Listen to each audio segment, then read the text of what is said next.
اس طرح سے شیطان ہمارے اندر وسوسے ڈالتا ہے، ہمیں گناہ کی طرف لے کے جاتا ہے۔ اس نے آدم علیہ السلام کے آگے سجدہ کرنے سے انکار کیا، پھر اللہ کے آگے وعدہ کیا کہ میں انہیں گمراہ کروں گا، میں ان کے آگے پیچھے دائیں بائیں سے آؤں گا، وَلَا تَجِدُ أَكْثَرَهُمْ شَاكِرِينَ، یہ زیادہ تر تیرے ناشکرے نکلیں گے۔ شیطان کا یہ سب سے بڑا وسوسہ ہے کہ شیطان آپ کو یہ کہتا ہے کہ تو بہت اچھا ہے، تجھے تو یہ ضرورت ہی نہیں۔ حالانکہ یہ بندہ جو ہے جس کو شیطان کے وسوسے میں پھنسا ہوا ہے، یہ ہو سکتا ہے غیبتیں بھی کر رہا ہو، چگلیاں بھی کر رہا ہو، لوگوں کے ساتھ شر کا باعث بناؤ، خود شر کا باعث بناؤ، لیکن اس کو نا اپنا پرابلم نظر نہیں آ رہا تھا کہ میں کتنا بڑا اپنے ساتھ نقصان کر رہا ہوں۔ حرام میں پڑھ کے حرام کما رہا ہوگا، حرام کھا رہا ہوگا، حرام ریلیشن شپ میں ہوگا، ٹھیک ہے، صبح شام حرام میں پل رہا ہوگا، لیکن اس کو یہ پرابلم نظر نہیں آ رہا۔ پرابلم کیا نظر آ رہا ہے؟ وہ جی ہمارا بزنس میں بڑا نقصان ہو رہا ہے، وہ جی میری شادی نہیں ہو پا رہی، لگتا ہے کہ مجھ سے حسد کرتا ہے۔ ہماری جو پرائرٹی ہے نا، ہم لوگوں نے اصل میں یہ کام کیا ہوا ہے کہ ہم دین کو بھی نہ دنیا کے لیے استعمال کرتے ہیں۔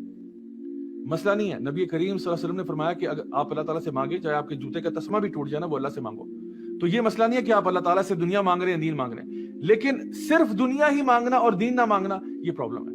صرف اللہ سے کہنا یا اللہ مجھے گاڑی دے دے، بنگلہ دے دے، بزنس چل جائے، یہ ہو جائے، وہ ہو جائے، میری لائف میں لائف سمجھ جائے، زندگی سمجھ جائے، پرابلمز دور ہو جائیں، ڈیفیکلٹیز دور ہو جائیں، لیکن دوسری طرف آپ نے اپنے دل کی حالت کو بالکل اگنور کیا ہوا ہے۔ حالانکہ اللہ تعالیٰ فرماتے ہیں یوم لا ينفع مال ولا بنون الا من اتى الله بقلب سلیم، اس دن اللہ تعالیٰ نہ تمہارا مال دیکھ رہا ہے، نہ تمہاری اولاد دیکھ رہا ہے، صرف تمہارے دل کی حالت کو اللہ تعالیٰ دیکھے گا بس۔ ہمارے بعض علماء نے کہا کہ اللہ تعالیٰ سے دنیا کی اتنی دعا کرو جتنا ٹائم تم نے دنیا میں گزارنا ہے، اور آخرت کی اتنی دعا کرو جتنا ٹائم تم نے آخرت میں گزارنا ہے۔ اس حساب سے اگر دیکھا جائے تو دنیا میں جو آپ ٹائم سپینڈ کر رہے ہیں وہ تو کچھ بھی نہیں ہے کمپیئر ٹو آخرت۔ تو انفینٹی ہے، آخرت تو ایور لاسٹنگ ہے، ایٹرنل ہے، ایبسولوٹ ہے، نیور اینڈنگ ہے۔ شیطان آپ کے اوپر کئی قسم کے حملے کرے گا، آپ کو دین سے ہٹا دینا، آپ کو دین سے پھیر دینا، آپ کو گناہوں میں ڈال دینا، یہ شیطان کا سب سے بڑا اٹیک۔ تو شیطان کوشش کرتا ہے کہ انسان کو نا آہستہ آہستہ گناہوں کی طرف لے کے جائے۔ پہلے آپ سے شرک کروائے گا۔ جو لوگ شرک کرتے ہیں وہ کہیں گے کہ اگر اللہ چاہتا تو ہم شرک نہ کرتے، اور نہ ہمارے باپ دادا شرک کرتے،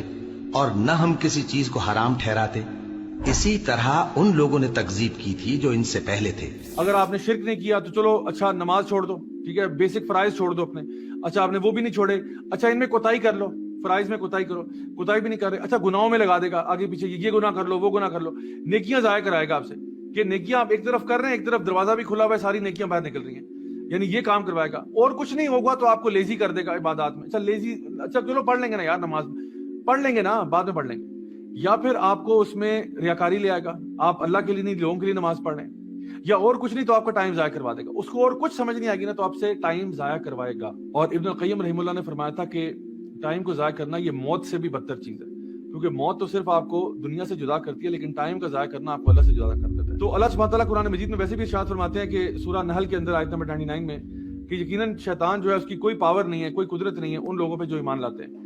تو آپ ایک اچھے مسلمان بن کے رہیں، انشاءاللہ الرحمن کچھ نہیں ہوگا آپ کے ساتھ۔ اپنے دشمن کو سمجھو، اس کے ہتھ کنڈوں کو سمجھو، اس کے ہتھیار کو سمجھو، اور پھر اس کے خلاف اپنا ڈیفنس اچھا رکھو۔